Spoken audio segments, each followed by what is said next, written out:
Lisa Grant walked slowly into the big meeting room. Her black human uniform looked plain next to the colorful clothes of the alien leaders. The room was huge, with seats arranged in circles going up to the ceiling. Hundreds of different alien species sat in those seats, all looking down at her. She felt small and alone, but she kept her back straight and her head up. This was her job. She represented all of humanity in this place, and she would do it right even if they laughed at her. Tall blue alien with 4 arms stood up from his golden chair. This was Ambassador Vextar from the Zephyrian Empire. His 6 eyes all looked at Lisa with something that looked like disgust. When he spoke, his voice was loud enough for everyone to hear. "The humans want our help," he said, making the word. "Humans sound dirty. They say they need ships and weapons to protect their little colonies. Maybe they should learn to walk before they try to run." Laughter filled the room. It was not the kind of laughter that came from joy. It was mean laughter. The kind that was meant to hurt. The crystal beings called Nexari made sounds like breaking glass when they laughed. The big rock-like Corvan aliens made deep rumbling sounds. Lisa felt her face get hot, but she did not let it show. General Marcus Webb stood next to Lisa. He was an old soldier with gray hair and scars on his face. Lisa could see his hands shake a little bit. He was angry for her, but he knew better than to speak without permission. "We are not asking for charity," Lisa said in a clear voice. "Humanity has built 17 colonies in the past 10 years. We have turned empty worlds into places where millions of people live and work. We think that shows we can handle responsibility." The room got quiet for a moment. Then Ambassador Thizes of the Corvan Empire started laughing again. He was huge, even sitting down. His skin looked like gray stone, and his voice sounded like rocks falling down a mountain. 17 tiny settlements on dead rocks," he said. "My people built that many cities before your species learned to make fire. You are like children playing with toys and calling it real work." More laughter came from all around the room. Lisa looked up at all the faces staring down at her. Some looked amused, like she was a pet doing tricks. Others looked bored, like she was wasting their time. A few looked actually angry, like she had insulted them just by being there. Lisa thought about her home on New Montana, one of those dead rocks they were laughing about. She remembered her father teaching her to shoot when she was 8 years old because the local animals were dangerous. She remembered the winter when the supply ships could not get through, and everyone in the colony had to work together or die. She remembered burying friends who died fighting pirates while the great galactic powers did nothing to help. "The Outer Rim crisis was not a small thing to us," General Webb said, his voice tight with control. "Commander Grant saved 3 colony worlds and over 1 million lives with her strategies. That seems important to humans, even if it does not impress others." Ambassador Vextar waved one of his 4 hands like he was brushing away a fly. "The Outer Rim crisis. Pirates and smugglers fighting over scraps. We have been dealing with real wars while your people were still living in caves. Do not compare small criminal problems to the great conflicts that shape the galaxy." Lisa felt something cold and hard settle in her stomach. She had known this would happen. Earth's leaders had warned her that the Galactic Council saw humans as barely civilized animals. But knowing something and experiencing it were different things. She looked at her notes, but she was not really reading them. She was thinking about a conversation she had with Admiral Kate Morrison before leaving Earth. The Admiral had given her 2 sets of orders. One set was what to say if the Council agreed to help humanity. The other set was what to do if they refused. "I understand your position," Lisa said carefully. "But I hope you will consider that every great civilization started small. Perhaps humanity's growth rate suggests potential that might be worth supporting."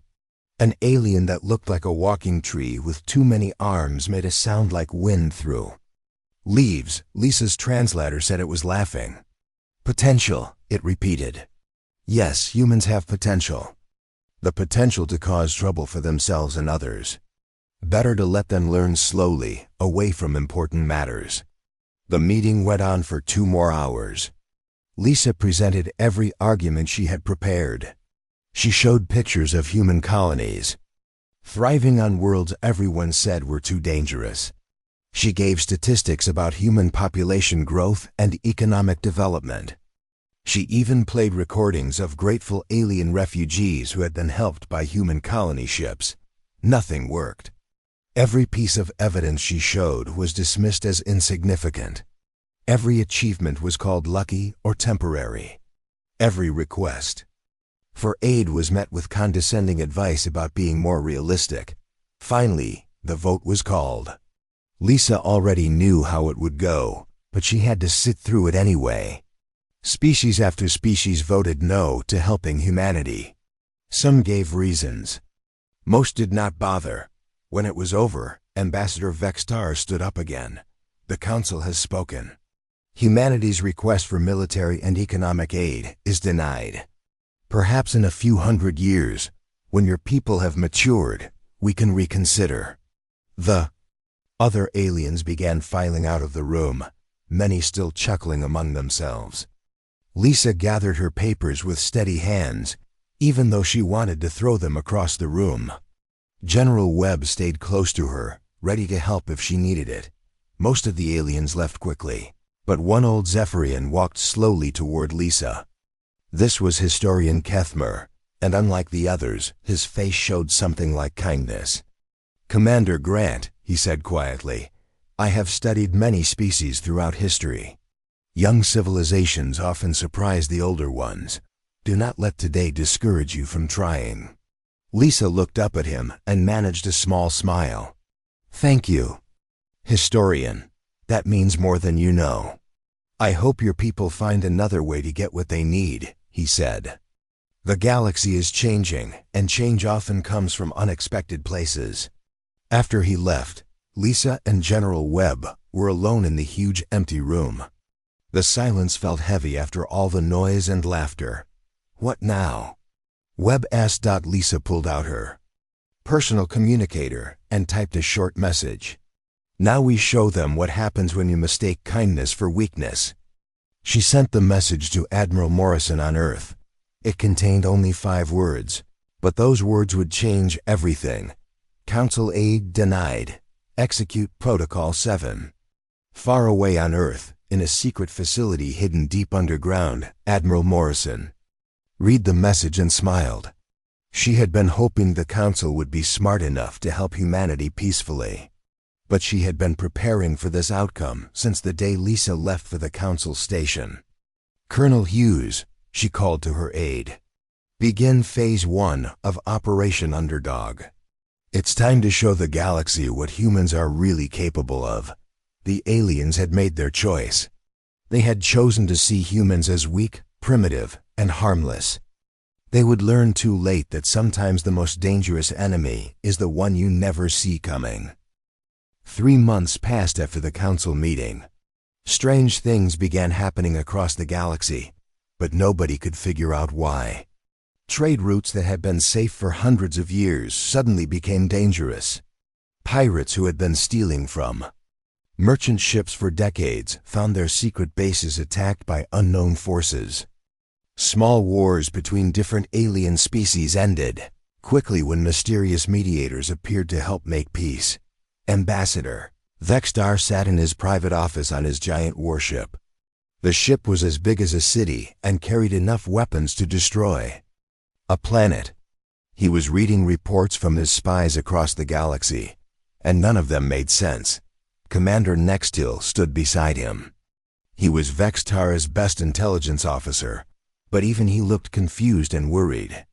"The patterns are impossible," Nextil said, shaking his head. "Someone is controlling events across dozens of star systems. But we cannot find any ships or armies that could do this. It is like fighting a ghost." "What about the humans?" Vextar asked, but his voice showed he thought the idea was stupid. "Their ships are exactly where they should be. Colony transports, research vessels, and a few small patrol boats. Nothing that could coordinate operations this large." Our spies watch their every move, and they are doing exactly what we expect primitive humans to do. Vextar nodded, but something bothered him. The timing was too perfect. These strange events had started right after the Council refused to help humanity. But humans were weak and simple. They could barely manage their own colonies, let alone manipulate galactic politics. What Vextar did not know was that Lisa Grant had not returned to Earth after the Council meeting. Instead, she had disappeared into the galaxy using false names and unmarked ships. For 3 months, she had been traveling to places the great powers never bothered to look. On a small mining world called Kepler 442b, Lisa sat across a table from Elena Rodriguez. Elena was supposed to be dead. Her transport ship had been attacked by Corvan raiders 5 years ago, and everyone thought she had been killed. But she had survived and been rescued by a group of refugees from different species. The Council powers never fight their own wars, Elena explained, showing Lisa a map of the galaxy on a small screen. They give weapons to smaller species and watch them fight each other. Then they come in afterward and take whatever they want from the winners and losers.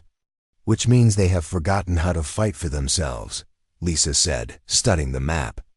They depend on others to do their dirty work. Exactly. But it is worse than that. Their whole system depends on keeping the small species fighting each other instead of working together. If the little guys ever figured out who the real enemy was, the Council would be in trouble. Lisa smiled for the first time in months. Then we need to give them a common enemy. Operation Underdog's second phase began with a series of accidents that were not really accidents. A Zephyrian trade convoy got lost when their navigation computers stopped working. They sent out distress calls, and a group of mixed refugees happened to be nearby to help them. The refugees were very grateful to help, and while they fixed the Zephyrian ships, they told stories about their lives. They talked about how the Council had destroyed their homeworlds, how they had been forced to flee with nothing, how they had to hide in the dark corners of the galaxy just to survive.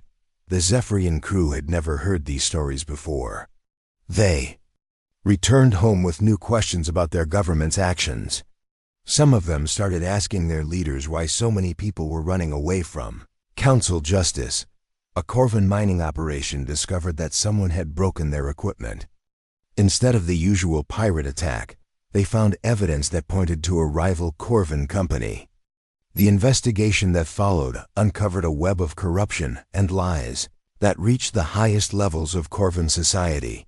But the most important part of the operation was Lisa herself. She attended every diplomatic party, every trade conference, every cultural meeting. She smiled politely when aliens made jokes about human stupidity.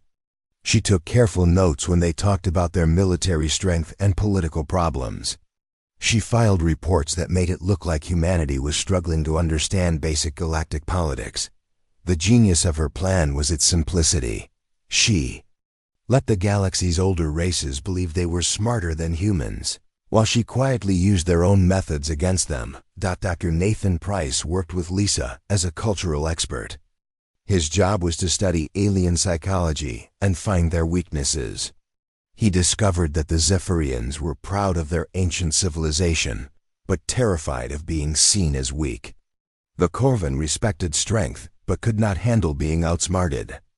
The Nexari thought they were perfect, but fell apart when their plans failed. Captain Susan Brooks commanded a ship that looked like a science vessel, but was actually a spy platform. Her ship could make its sensors look like it belonged to other species, so she could watch Council military exercises and planning meetings without being detected. All across the galaxy, similar operations were happening. Humans who were supposed to be dead were building networks among the refugees and outcasts.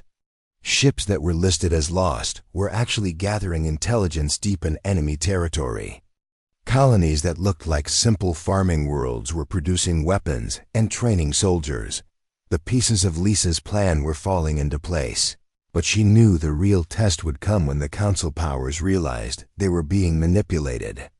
When that happened, humanity would need to be ready for open war. Meanwhile, back on Earth, Admiral Morrison was coordinating the largest military buildup in human history. The public knew nothing about it. Even most of the military did not know the full scope of what was happening. But in secret facilities around the solar system, humanity was preparing for the war that would decide the fate of the galaxy. Jake Patterson commanded a fleet of ships that officially did not exist. His crews were volunteers who had faked their deaths to join the Shadow War. Their ships were built using stolen technology from a dozen different alien species. Combining the best features of each. Maria Santos ran a network of safe houses and communication relays hidden among the galaxy's refugee populations. Her people looked like merchants, smugglers, and wanderers, but they were actually highly trained operatives who could disappear into any crowd. Colonel Alex Turner trained Special Forces soldiers in environments that would kill most alien species. His troops could fight in space, underwater, in toxic atmospheres, and on worlds with crushing gravity. More importantly, they had studied the fighting styles of every major council power and learned how to beat them. The breaking point came when the Zephyrian and Corvin empires accused each other of supporting rebel movements. Both accusations were true, but neither empire had actually provided the support. Human operatives had simply made it look that way while secretly giving weapons to both sides. As tensions rose between the great powers, Lisa Grant continued to play her role as a confused human diplomat. She attended meetings where alien leaders argued about who was betraying whom. She took notes and asked innocent questions that seemed to prove how little humans understood about galactic politics. But behind her innocent facade, Lisa was preparing for the moment when the mask would come off. The Council powers had chosen to treat humanity as children playing with toys. Soon they would learn that some toys were more dangerous than others, and some children grew up to be conquerors. The first sign that something was very wrong came during a routine Council security meeting. Intelligence Director Cor Reith of the Nexari stood at the front of the room, her crystal body flashing with worried colors. All the major alien leaders were there, sitting in their expensive chairs and looking uncomfortable. In the past 6 months, we have seen 47 incidents of unusual cooperation among non-council species, she announced, her voice creating musical tones that the translators turned into words. These groups are sharing resources, information, and battle tactics at a rate we have never seen before. Admiral Zorkin of the Corvin military leaned forward in his massive stone chair. His gray skin looked darker than usual, which meant he was worried. Are you saying there is an organized rebellion? I am saying something much more dangerous than a simple rebellion, Korith replied, her crystal form pulsing faster. Someone is changing the basic structure of galactic power. The question is who has the skill and resources to do this. In the human section of the room, Lisa Grant continued writing in her notebook, looking confused and concerned like any normal diplomat would. She raised her hand politely, waiting for permission to speak. Forgive me for interrupting, she said when Koreth nodded to her, but is this not exactly what the Council has always encouraged? You have always told smaller species to become more self-reliant and work together for mutual benefit. The silence that followed was heavy and dangerous. Ambassador Vextara's 6 eyes focused on Lisa like weapons targeting an enemy. His 4 arms tensed as he studied her face for any sign that she was lying. Commander Grant makes an interesting point, he said slowly, his voice carrying a threat. Perhaps we should examine human activities more closely to understand this remarkable coincidence. Of course, Lisa agreed quickly, sounding eager to help. Earth Defense Command has always supported full cooperation with Council investigations. We have nothing to hide. But even as she spoke those words, Lisa knew the game was changing. The Council was finally starting to suspect that something was wrong, and it would not be long before they figured out what. She touched her communicator. under the table, sending a coded message to her people across the galaxy. Phase 3 was about to begin whether they were ready or not. What the Council did not know was that every human ship they could track was exactly where it was supposed to be according to official records. Every message they intercepted contained exactly the information they expected to find.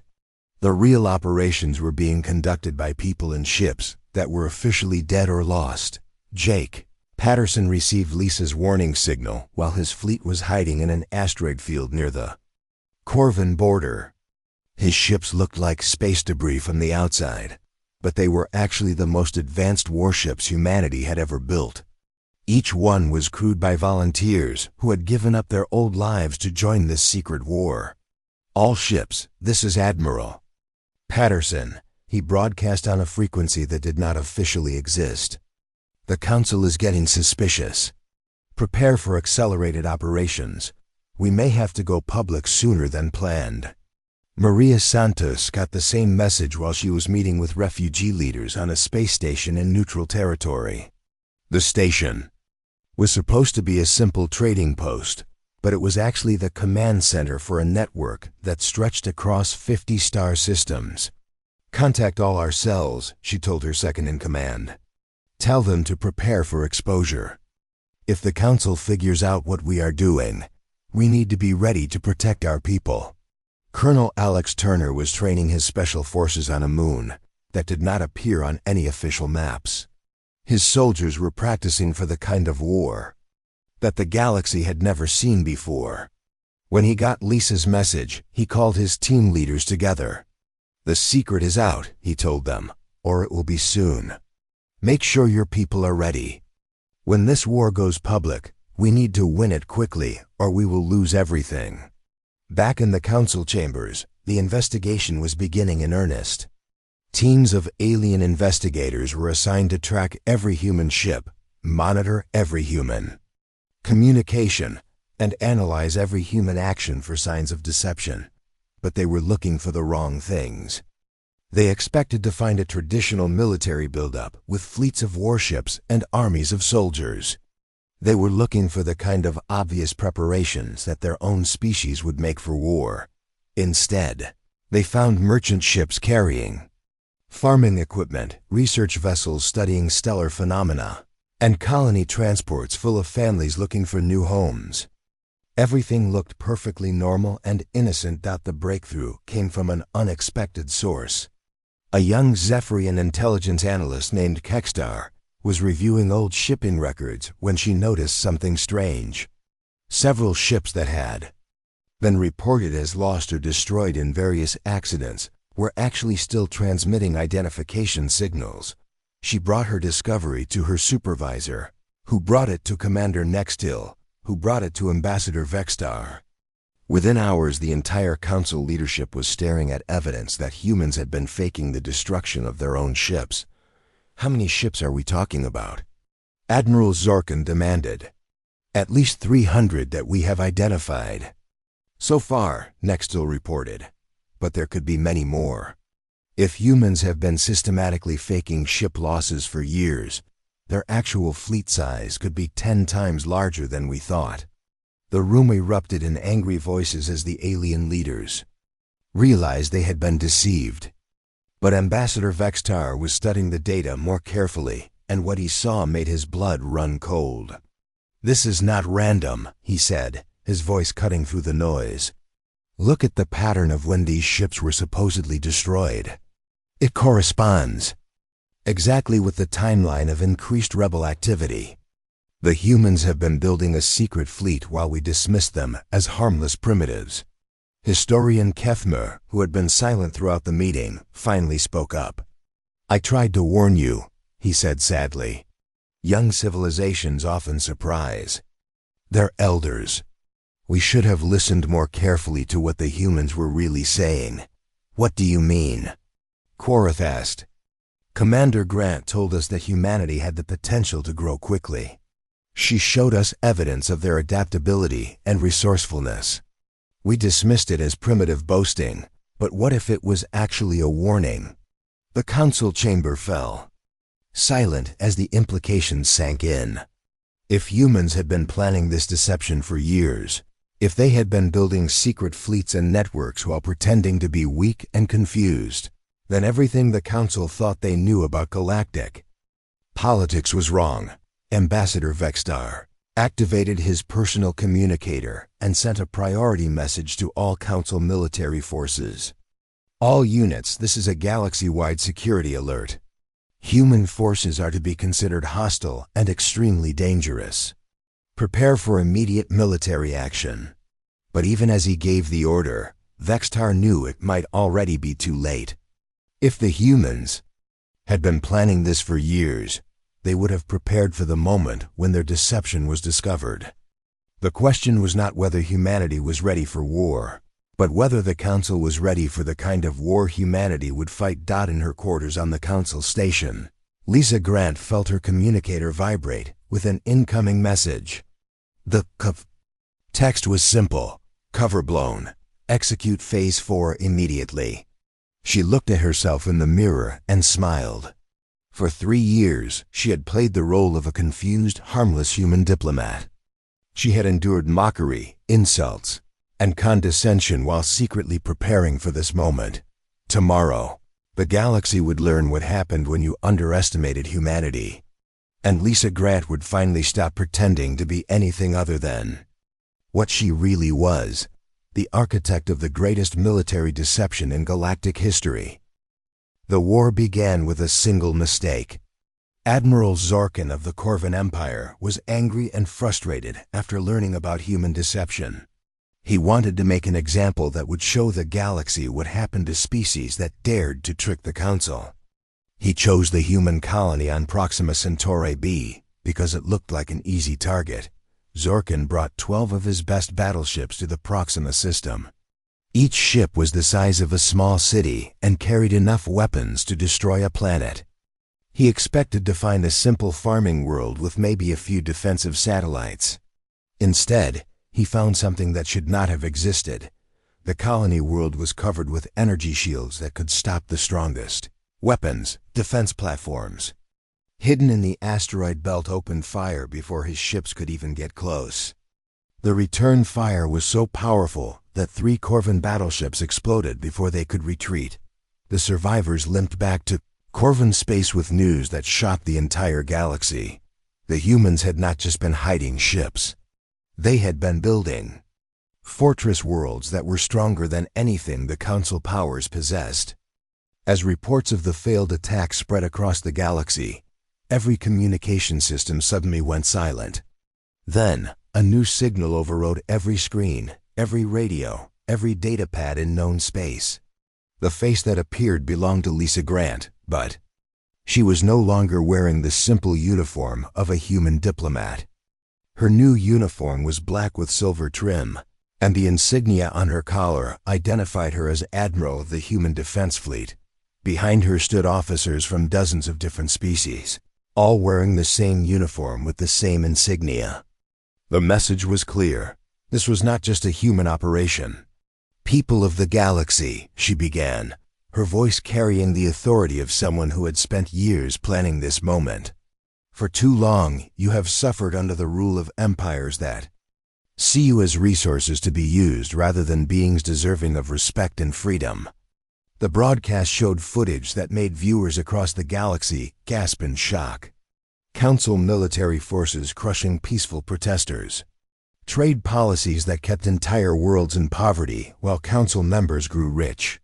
The casual cruelty with which the elder races treated anyone they considered inferior. The Galactic Council has stayed in power not through strength or wisdom, but by keeping smaller species fighting each other while presenting themselves as peacekeepers. They have hoarded technology that could help everyone. They have created a system designed to prevent any challenge to their rule. Admiral Grant paused, letting her words sink in across 1,000 worlds. Today, that system ends. What followed was the most perfectly coordinated military operation in galactic history. Human ships that had been disguised as merchant vessels revealed themselves as advanced warships. Mining operations on dozens of worlds turned out to be massive weapons factories. The refugee populations that Council intelligence had ignored proved to be highly trained rebel armies. General Marcus Webb, now wearing the uniform of Human Special Operations Command, led simultaneous attacks on key Council installations. His forces had spent years studying their targets, and they moved with precision that left their enemies helpless. On the Zephyrian capital world, Special Forces teams appeared inside government buildings that were supposed to be impregnable. They did not kill anyone, but they took control of communication centers and broadcast evidence of Council war crimes to the population. On Corvin military bases, human saboteurs who had been working as maintenance staff for years suddenly revealed their true purpose. Critical systems failed across the Empire as hidden computer viruses activated simultaneously. The Nexori Collective discovered that their entire intelligence network had been compromised. Agents they had trusted for years turned out to be human. Operatives providing false information while gathering real secrets. Captain Susan Brooks coordinated the massive operation from her command ship. Her intelligence network provided real-time updates as rebel forces across the galaxy struck at their oppressors. Every weakness had been mapped, every vulnerability exploited. But the greatest shock came when Admiral Grant revealed the true scope of human expansion. The 17 colonies the Council knew about were just the visible part of a network that included over 200 hidden settlements. Humanity had been building a secret empire while the Council powers were not paying attention. "We did not want this war," Grant continued in her broadcast. "We came to you in peace, asking for cooperation and aid. You responded with mockery and contempt. You forced us to choose between submission and resistance. We chose resistance." The war that followed was not the long drawn-out conflict the Council expected. It lasted only 18 months, and it ended with the complete collapse of the old order. The elder races found themselves stripped of their subject peoples and facing enemies who understood their weaknesses better than they understood themselves. The Corvin Empire, largest and most militaristic of the Council powers, discovered that their rigid military doctrine was useless against enemies who fought like humans. Their commanders had been trained to fight inferior opponents who followed predictable patterns. They had no idea how to deal with forces that used deception, improvisation, and pure human stubbornness. The Zephyrian Confederate learned that their vast spy network was worse than useless when it had been feeding them lies for years. Their careful plans fell apart because they were based on false information provided by human agents. The Nexori Collective, who believed their crystal bodies made them invulnerable, found out too late that human scientists had developed weapons specifically designed to disrupt their energy patterns. Most of the Council's subject species joined the rebellion the moment they learned they had a chance to win. Worlds that had suffered under Council rule for centuries rose up with weapons and training provided by human operatives. The end came when the three major Council powers tried to unite against the human threat. But their meeting was interrupted by Admiral Grant herself, who walked into their secret conference room with a small team of bodyguards. "Gentlemen," she said politely, "I believe you wanted to discuss surrender terms." The negotiations that followed established the new Galactic Federation, an organization based on equality rather than domination. Every species, no matter how small or young, had an equal voice in the government. 5 years later, Admiral Lisa Grant stood in the chambers of the new Galactic Senate, watching representatives from hundreds of species work together to solve common problems. The mockery and hatred that had once defined interspecies relations had been replaced by cooperation and mutual respect. Senator Elena Rodriguez, now serving as humanity's chief diplomatic representative, joined her at the observation window. "Any regrets?" she asked. Lisa thought about the question carefully. "I regret that it was necessary. I regret the lives lost on both sides. But I do not regret showing the galaxy that being underestimated can be the greatest advantage of all." The humans had learned an important lesson about galactic politics. Sometimes the best way to topple an empire was to let it believe you were not worth noticing until it was too late to stop you. And across the galaxy, in schools and universities, young beings of every species learned about the human who had been mocked for her ambition, never knowing that she had already begun the work of destroying the empires that thought themselves eternal. They called her the Admiral who toppled empires, and her story became a reminder that even the mightiest powers could fall when they forgot to respect those they considered beneath them.